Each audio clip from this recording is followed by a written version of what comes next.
Again to your own channel my passion teaching. तो यहाँ हम कंपटीशन एग्जाम के लिए तैयारी कर रहे हैं। तो कल हमने सीक्वेंस सीरीज को डिटेल में पढ़ लिया, उसमें हमने अर्थमेटिक मीन को पढ़ लिया, सॉरी अर्थमेटिक प्रोग्रेशन पढ़ लिया, ज्योमेट्रिक प्रोग्रेशन और हार्मोनिक प्रोग्रेशन। अब हम इसमें एक चीज और ऐड करते हैं with short trick. So arithmetic mean जो हम निकालते हैं वो आता है a plus b divided by 2। Geometric mean हम निकालते हैं under root a b and harmonic mean हम निकालते हैं कुछ ऐसे।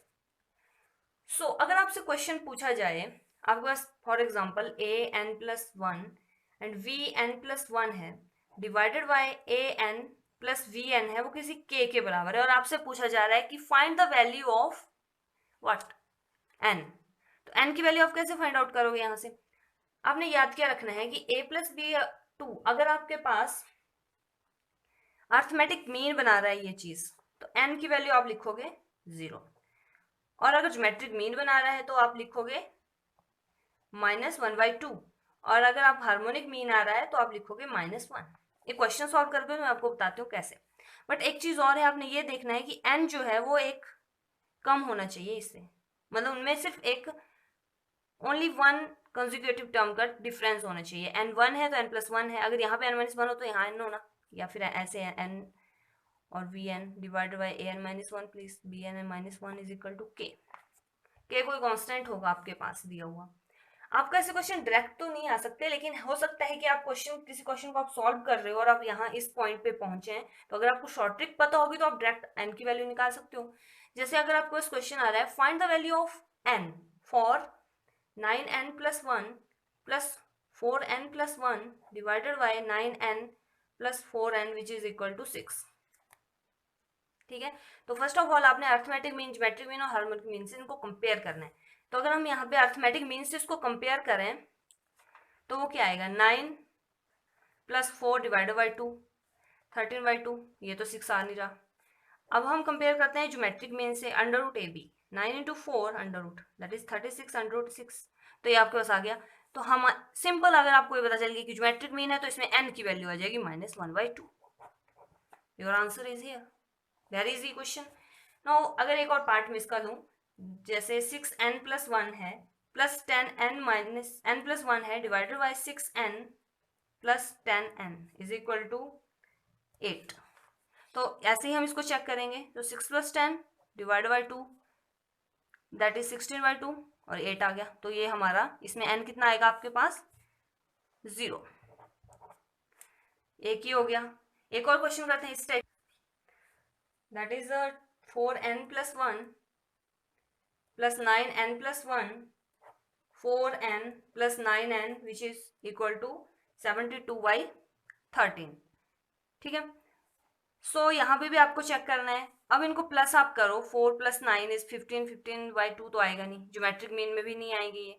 सो हमारे पास ओनली क्या बचा, हार्मोनिक मीन, उससे कंपेयर करके देख लो। तो 2 into 4 into 9 divided by 4 plus 9 that is equal to, यही हार्मोनिक मीन की आपकी ये डेफिनेशन है।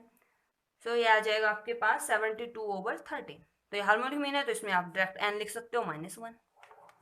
सिर्फ n की वैल्यू निकालनी हो तो इतना इजी है आपके लिए, सिर्फ आपको शॉर्ट ट्रिक पता होनी चाहिए। ओके, सो अब आपके पास कुछ इससे अलावा क्वेश्चन आते हैं, जैसे कुछ इस टाइप के क्वेश्चन भी आपने एग्जाम्स में देखे होंगे, जैसे find number of digit lies between, दो नंबर डिजिट, जो डिजिट्स हैं 2 हैं और वो 4 से डिविजिबल हो रहे हैं, कितने होंगे?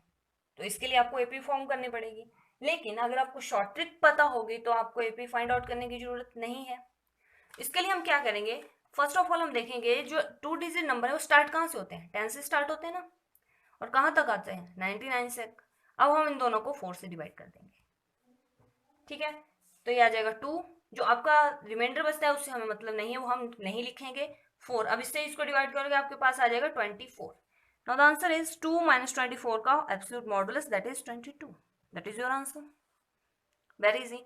अगर आपके पास कुछ इस टाइप क्वेश्चन है, आपको 4 डिजिट नंबर है और बोला है कि 7 से वो डिवाइड हो रहे हैं, तो कितने नंबर आएंगे ऐसे? तो first of all 4 digit number start कहाँ से होते हैं, 1000 से होते हैं, और कहाँ तक होते हैं, यहाँ तक होते हैं। डिवाइड बाई 7 कर दो आप, 7 से आप इसको डिवाइड करोगे आ जाएगा 142, इससे आप इसको डिवाइड करोगे आपके पास आ जाएगा 1428, और वही फॉर्मूला फिर 142 - 1428 मॉडुलस लगाए साथ में तो माइनस प्लस का फर्क नहीं पड़ता। तो इसमें से अगर आप इसको माइनस करोगे तो 1286, दिस इज योर आंसर। तो 1286 टर्म्स ऐसी होंगी जो 7 से डिविजिबल हो जाएंगी। अगर आपके पास मान लो कोई क्वेश्चन पूछा है कि जैसे 10 से लेके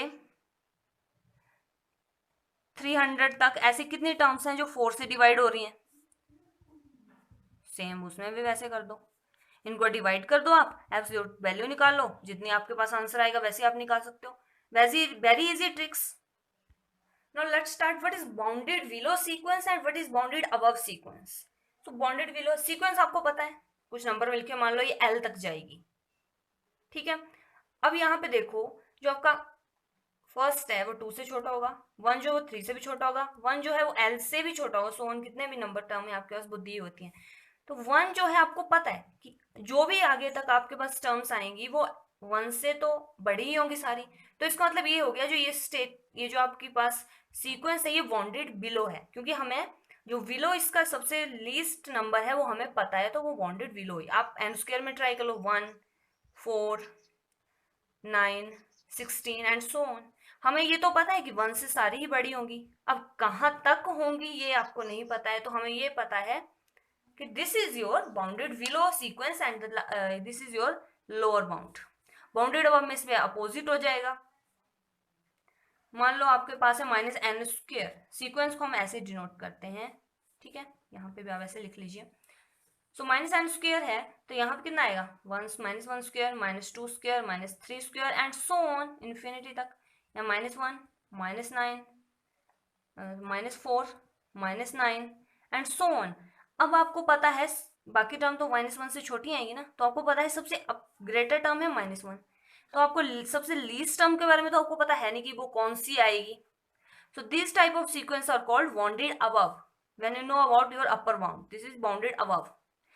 अब क्वेश्चन ऐसे आ सकता है आपके पास कि बाउंडेड सीक्वेंस कब होंगी, ठीक है, तो जब आपकी सीक्वेंस बाउंडेड अबव भी होंगी, बाउंडेड बिलो भी होंगी, तब आपके पास जो सीक्वेंसेस आएंगी वो बाउंडेड सीक्वेंसेस आएंगी। फॉर एग्जांपल आपके पास एस दिया हुआ है 1/n, सीरीज में भी सेम केसेस हैं, ठीक है, तो वो आएगा 1, मान लो है 1/2, 1/2, 1/3 एंड सो ऑन इन्फिनिटी तक है, सो 1/n ऐसे आएगा। तो अब आपको पता है कि 1, अब यहाँ पे लास्ट में 1/1 इन्फिनिटी होगा, 1/1 इन्फिनिटी 0 के बराबर होता है, ठीक है, तो हमें इसको 1 का भी पता है और एंड पॉइंट का भी पता है, बाउंडेड अब बिलो का भी पता है, बाउंडेड अबव का भी पता है। So this is called bounded sequences, ठीक है, ये हमें नॉलेज होना जरूरी है। अब मेनली है कन्वर्जेंट सीक्वेंसेस क्या होती हैं, डाइवर्जेंट सीक्वेंसेस होती हैं क्या है, और ऑसिलेटरी सीक्वेंस क्या होती हैं। कन्वर्जेंट सीक्वेंस वो होती हैं जब उनकी आप लिमिट निकालो n टेंड्स टू इन्फिनिटी, तो वो फाइनाइट नंबर देंगी और यूनिक देंगी, चेंज नहीं करेंगी, अगर एक है तो एक ही रहेगा, ठीक है। डाइवर्जेंट में या तो प्लस इन्फिनिटी आएगी या माइनस इन्फिनिटी आएगा, और ऑसिलेटरी में आंसर तो आएगा लेकिन यूनिक नहीं आएगा, कभी कुछ और आएगा कभी कुछ और आएगा, that's called uniqueness. Now for example हम ये सीक्वेंस ले रहे हैं, अगर हम यहाँ पे nth टर्म बनाएं आपकी, तो n इंटू एन प्लस 1 आ रही है ना, un ले लो, ये आ रही है आपकी। अब यहाँ पे हम लिमिट लगा लें n tends to infinity n into n plus 1। अब इसको सॉल्व कैसे करते हैं ये तो आपको आता होगा, काफ़ी टाइम से हम कर रहे हैं और आपको आता भी है, पहले भी हमने +1 2 में भी आपको पढ़ाया होगा। सो यहाँ से हम n कॉमन ले लेते हैं, यहाँ 1 + 1/n लिमिट है n tends to infinity, n common लिया है आपने, यहाँ लिख लो n/n, n से n कट हो जाएगा। अगर आप यहाँ अंदर लिमिट लगाओगे तो 1/∞ 0, यहाँ 1 है, सो 1 + 0 1, 1/1 इज 1, यूनिक भी आया और फाइनाइट भी आया। अब ये है, ये डाइवर्स करेगी, अब ये पता है आपको इन्फिनिटी तक जाएगी, अगर यहाँ पे आप लिमिट लगा भी लो n टेंड्स टू इन्फिनिटी तो वो इन्फिनिटी ही आएगा, ये तो प्लस आएगा, ये माइनस है, यहाँ तो प्लस आ रहा है, तो ये डाइवर्स करेगी। अब ऑसिलेटरी में क्या होता है, वो यूनिक नहीं आती है, जैसे अब ये है, यहाँ आप लिमिट लगाओ, अब आपको ऑड नंबर है, सीक्वेंस के लिए बता रही हूँ, पहले ऑड नंबर है तो आपके पास 1 आ रहा है, ऑड लोगे आप, और अगर इवन लोगे नंबर दो तो 0 आ रहा है, 3 तक लो तो वो आ रहा है। अगर हम इनका सम करने को हमें बोला जाए, जैसे यहाँ आएगा 1 -1 +1 -1, ऐसे ऐसे आएगा ना आगे को। अगर हम इसमें 2 आएंगे, अब देखो अगर हम इवन नंबर लें 2 तो 0 आ रही है आपकी limit n tends to infinity, 0 आ रही है ना इवन के लिए। और अगर हम ऑड लें तो वो 1 आएगी। 3 नंबर ले लो, देखो 1 से 1 कटा है लेकिन 1 आ रहा है, तो वो ऑड आएगी। तो इसके आंसर्स तो आ रहे हैं लेकिन वो यूनिक नहीं है, दैट्स कॉल्ड ऑसिलेटरी सीक्वेंसेस, ठीक है। सो अब देखो इन पे क्वेश्चन आ कैसे सकता है, आप पूछा जा सकता है कि sequence is said to be bounded if it is, sequence bounded कब होगी, जब वो दोनों बाउंडेड अबव होगी और बाउंडेड बिलो, जैसे मैंने आपको पहले भी बताया, ठीक है। अब क्वेश्चन आ सकते हैं आपको और भी सीक्वेंस, इनको बताओ कि ये कन्वर्जेंट हैं या डाइवर्जेंट हैं, ठीक। मैक्सिमम आपका कवर कर लिया है, सीक्वेंसेस एंड सीरीज हमने कवर कर ली, उसके डाइवर्जेंट कन्वर्जेंट कैसे आते हैं वो आपको बता दिए। इनके अलावा जो क्वेश्चन आपके पास एक्स्ट्रा क्वेश्चंस आते हैं, जैसे number of digits find out करो, जो इससे डिविजिबल होते हैं, उनकी आपको शॉर्ट ट्रिक समझा दी। Arithmetic mean, geometric mean, harmonic mean में जो आपके पास आएगा, और कैसे हम इजिली इनको ट्रिक के थ्रू इनकी एन की वैल्यू फाइंड आउट कर सकते हैं, वो भी हमने कर लिया। आज आपका सीक्वेंस एंड सीरीज का यहाँ पे कॉन्सेप्ट खत्म होता है। कल हम नेक्स्ट कॉन्सेप्ट पढ़ेंगे। होप आपको ये समझ आ गया होगा, अगर नहीं आया तो आप कमेंट करके बता दीजिए। और साथ में आप बोल रहे थे कि HPTGT की नॉन मेडिकल के जो आपके पिछले प्रीवियस ईयर्स के क्वेश्चन है वो सॉल्व करके बताइए।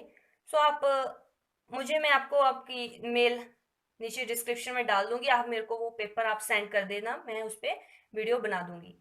लाइक कीजिए, शेयर कीजिए और सब्सक्राइब कर दीजिए ताकि आपको डेली अपडेट मिलता रहे। Thank you.